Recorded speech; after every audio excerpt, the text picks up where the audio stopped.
Hi everyone. Play It As It Lays by Joan Didion is the story of Mariah, a young but not so young anymore woman living in Los Angeles, California, I believe in the Hollywood area. She's done stints as a model and as an actress, but more recently is out of a job, evidently deeply depressed and nihilistic, and spends her days cruising the highways of LA to take the edge off of her anxiety and her nights sleeping uneasily with the aid of barbiturates. This novel is a succinct story of the recent events that have led her to this point, and where she's headed from there. Nowhere, it turns out, and she finds some amount of peace in this realization. So how did I find out about this book? There are a few factors that converged here. I first heard of Joan Didion quite a few years ago, towards the beginning of my days watching YouTube book reviews, actually. As Didion is, you might have noticed by now, quite a popular writer among literary fans, and deservedly so, in my opinion. I first specifically came across Play It As It Lays being discussed in one of Roxane Gay's essays written in her collection Bad Feminist, which is an excellent collection, especially as I look back on it now with a bit more distance from my initial read of it. More on that essay much later in this review. So when I visited LA in early 2022 for a friend's wedding, I picked up this book in a bookstore sort of on a whim, knowing it to be about LA, with a mind to read it before I headed back home 2 days later. And then, of course, for the next 2 years, it sat under my passenger seat to a point where eventually I knew I had the book somewhere, but couldn't even remember where I'd put it. My first actual exposure to Didion's writing was last year, 2023, when I read Slouching Towards Bethlehem, a series of essays she wrote in the late 1960s about herself, California, and other places she lived. I read that as part of David Gosley's reading group, and while I wasn't able to attend all the group discussions on that book, the ones I attended did enhance my appreciation of the essays, which I'd already quite enjoyed. I absolutely loved her writing style, even if in some of the essays I found it served to glamorize topics that, when you get to the bottom of it, really aren't that interesting. I would probably read an essay by Didion on watching paint dry and greatly enjoy it, but does that mean I should? A few others in the reading group were less favorable on this point and just couldn't get into the writing at all because they didn't really feel any connection with the underlying subject matter. There is certainly a danger of being drawn into Didion's writing and finding yourself utterly immersed reading about things that you had no interest in before and will have no interest in by the time you're done. Which, for me, is a little bit less of a bad thing than it is for some others. That may also be an issue, though, for some readers of Play It As It Lays. But I've already started out this discussion too cautiously, too lukewarmly, because I enjoyed Play It As It Lays, both on a surface stylistic level and, I think, on a deeper level as well. A few months ago, I was once again reminded of this book when I saw a review by Alana Estelle, whose reviews I always enjoy. Depressing, says her thumbnail, although her review in the actual video is more positive of a recommendation than that. I'll put a link to her review in the comments. There actually are not too many reviews of this book on YouTube. Bottom line is, after putting off reading this book for about as long as I've already put off talking about it in this review, I finally picked it up last week and read the whole thing in just 2 days, just 3 sittings or so, which is pretty fast for me. It's not a long book, but still, that's the power of Didion's writing. Once I got going on it, I cruised through this depressing tale, and I was pretty tired this week, but this kept me awake in the evenings. So how do I discuss this book? Do I recommend it? In David Thompson's introduction to my copy of the book, he voices a similar sentiment, saying, "To recommend Play It As It Lays is a little like saying there is an old silver mine at the end of the Box Canyon, still alive. It's not too far. But there are rattlesnakes living in the mine." That's fair. That's very fair. We learn in not even the first real chapter, but in a set of 3 short narratives, first-person narratives placed at the very start from 3 different characters, that Mariah has killed someone named Beezy and, as a result, is locked up in a psychiatric ward, where she refuses to cooperate with the psychiatrists who are trying to evaluate her because, in regards to the questions they're asking her, nothing applies.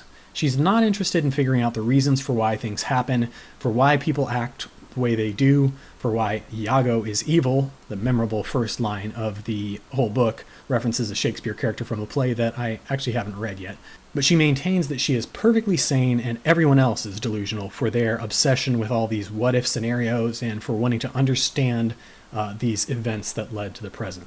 As her gambling father once told her at the craps table, you play the table as it lays. If the odds are favorable one moment, but then something happens to change the lay, you adapt. You don't double down or remain attached to as it was. There's not a really clean connection between this philosophy and everything else in the book, but there is definitely a connection, and Didion saw it as important enough to make it the title of the novel, so definitely something to keep in mind at every point as we process the rest of the book. In one sense, this book reads like a tabloid coverage of the lifestyles of B-list celebrities, or probably not even that. I actually had to look up what is a B-list celebrity as I was writing out my thoughts here, and apparently that you can go down as far as D-list, but that's not my area of expertise, so I'm going to stay out of that. Let's say her husband, Carter, was B-list or maybe high C-list, and she was, let's say, once C-list and now not really a celebrity at all anymore. Maybe D-list. Mariah had her brief moments of stardom. We get the sense that she was quite attractive and probably still is, but not as much as she used to be now that she's getting older. Well, she says so, but she's also implied to be like in her 30s. Someone comments on her appearance that she looks 36, I believe, but a good 36. There are a few different things that are holding her back in her career, but the frequent insinuations made by others around her, including her own jealous female friends, about her figure suggests that it's probably not her looks holding her back. It's at least not yet. It's probably simply that she doesn't really care that much anymore. Her husband, her friends' husbands, all of them live sort of vapid lifestyles which involve going to spa resorts for the women, going shopping, having parties and doing some drugs, sleeping with each other's husbands and wives, and other random people that they meet at parties, occasionally while on drugs, and also sometimes making movies. Mariah's husband, Carter, is a producer who is quite a bit more famous, at least at this point, than she is. Actually, I think it was him who cast her in her first role anyway. Also, there's a fair amount of abuse. Husbands abusing their wives, women being catty to each other. They're just bad situations all around. In short, these are all people who look on the outside to have everything, but from the inside, it's clear that their lives are empty and really nothing to be envied. Mariah herself mostly maintains an outward disengagement and apparent numbness, as if this is all bouncing off of her, which by later in the story, it seems maybe a lot of it kind of is because she just has bigger issues to worry about. Though it's clear that her lifestyle is pretty self-destructive, she doesn't really make any effort to change or get out of this situation. Maybe because she's kind of trapped. There's not really any easy way to get out at this point. Separately, but in a way that is constantly coloring the events of this Hollywood social sphere of the novel, we learn early on that Mariah has a young daughter named Kate, whom she loves dearly, but who lives away at some sort of a care facility due to being born with what seems to be a neurological disorder. Actually, I don't think she was necessarily born with it. It may have happened to her at a very young age. Then, fairly early in the book, Mariah learns that she's pregnant with a child whom she suspects not to be her husband's, and she tells him this much. At his demand, she has an abortion, which is illegal in the state of California at the time. So it involves a sort of sketchy series of transactions, and this whole experience leaves her traumatized. There are probably whole essays written from all sorts of angles analyzing the role of abortion and its portrayal within this novel. For example, the experience is traumatizing to her, but what is it about the experience that traumatized her? Is the experience inherently traumatic? Is it the illegality of it and the scariness of it that makes it traumatic? Was she already traumatized to begin with, and now that trauma further expands to incorporate this new experience? And of course, to what extent is her trauma actually also shaped by her deep longing to have a child and the lack of agency, as Alana Estelle pointed out in her review in several points, that Mariah faces throughout the entire novel. Or for another angle, legalization of abortion within modern dialogue is framed as pro-choice, whereas in Mariah's case, interestingly, the tables are sort of turned. In her case, this procedure actually reflects the absence of a choice. It's unclear whether she wanted to have the baby or not. There's kind of an implication that she did, but it's sort of besides the point as the decision itself goes, because her husband Carter simply made her do it, and that was the end of the story. or at least she perceived it to be something really out of her control. I'm not going to go further into exploring this topic in any detail, but it's a major theme, and there are definitely a lot of different ways to dissect this important event in the story, which, as part of the plot, serves to worsen Mariah's mental state. Roxane Gay wrote an essay talking about this novel that was included in her collection Bad Feminist. That essay, titled Garish Glorious Spectacles, explores the way in which women, both in fiction and in the real world, perform their femininity for the world around them, in a way that at first appears to them and perhaps to us as empowering. For example, the initial performance likely helped Mariah to meet her husband, be cast in his films, and receive a few modeling gigs.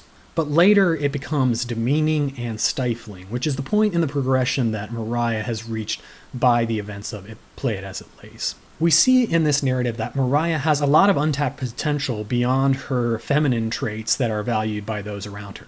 She has a rich mind, she's well-read, at least to our eyes she appears more deeply thoughtful and critical of the world around her than most of the others in her circle of friends. Of course, they possibly too are trapped within the same societal handcuffs and forced to perform as well. And in spite of surface appearances, she possesses some deeper, steady rationality, instilled in her by her gambling but calculating father, also a trait not really valued in her sphere of society, especially for women. For that matter, she also seems as if she might have made a good mother, and as if she wanted to be a mother, which she still is a mother of her young daughter Kate, but the traditional mother experience has been lost to her, first by the bad fortune of her daughter now having to be cared for in isolation, and then by her decision, or her husband's decision on her behalf, to abort her next pregnancy early on in the novel. And no, I'm not saying that a woman's purpose must be to be a mother, but for many people who value caring for others and want to be parents, this is real, valuable potential that is probably more fruitful and fulfilling than the ways in which Mariah is ultimately exploited by society in this novel. So if you've read this novel and you have a chance, definitely do read or listen to the essay by Roxane Gay. I was now actually able to re-listen to just that chapter on Spotify. It's about 30 minutes when narrated, and you don't have to even check out the whole book. Of course, to what extent is Mariah the victim here, and to what extent was it her own poor choices, her own bad gamble that led her into this mess of a situation? It's complicated, of course, but I think it's fair to say that it's some intersection of both. We all make some poor choices in life, and the way that society is structured can either serve to cushion us from the consequences of those choices and hopefully help us learn, or it can amplify them further, leading us into a downward spiral. In Mariah's case, we don't really see what all of the initial choices were that led her to this point, but we get some sense that society has failed her just as much as she has failed her. Still, maybe you disagree with me. Maybe you think that Mariah is ultimately a selfish woman who's really dug her own grave here because she had all the cards, but I think that's a little bit of a harder case to argue. Maybe so. Revisiting David Thompson's simile that I mentioned at the start, that this book is like a silver mine but one with rattlesnakes living in it, by now you can see why it's tough to recommend this book except to a very specific type of reader. And even for readers who might be receptive to it, there is certainly a risk of reading this book and coming out feeling that you've experienced an immersive, realistic, yet ultimately very pessimistic story of celebrities behaving badly. Why should we care at all about some celebrity woman who had her chances and then squandered them? I totally understand this perspective, and I say yes, but I'm not really one to compare whose stories and whose struggles are more valuable than others. And to the extent that this novel reveals broader societal pressures and prejudices, as described by Roxane Gay in her essay, the novel's importance extends beyond the exclusive sphere of Hollywood celebs. But you've been warned, it's a bleak novel, you probably won't like the characters, maybe not even Mariah, and someone named Beezy will be dead at the end. Side note, Roxane Gay has another really nice essay in that collection called Not Here to Make Friends, which expresses her bewilderment at why people are so obsessed with liking all the characters in the books they read. But that's another review, and this time it's actually one that I've already done, so check it out if you're interested. I'm not actually sure if I should be recommending it because I don't remember it well enough to know if my review was any good. Let me know if you've read this book, though, what you think of it. Even let me know what your favorite freeway interchange is in the LA metropolitan area, because Mariah has a favorite interchange. Again and again, she returned to an intricate stretch just south of the interchange where the successful passage from Hollywood onto the harbor required a diagonal move across 4 lanes of traffic. On the afternoon she finally did it without once breaking or once losing the beat on the radio. She was exhilarated, and that night slept dreamlessly. This is how she copes with her anxiety.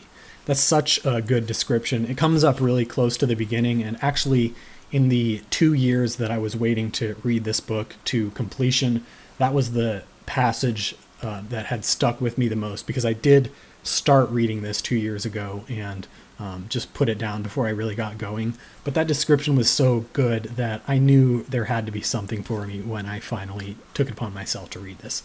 And I hope this discussion is enough to pique at least someone's interest.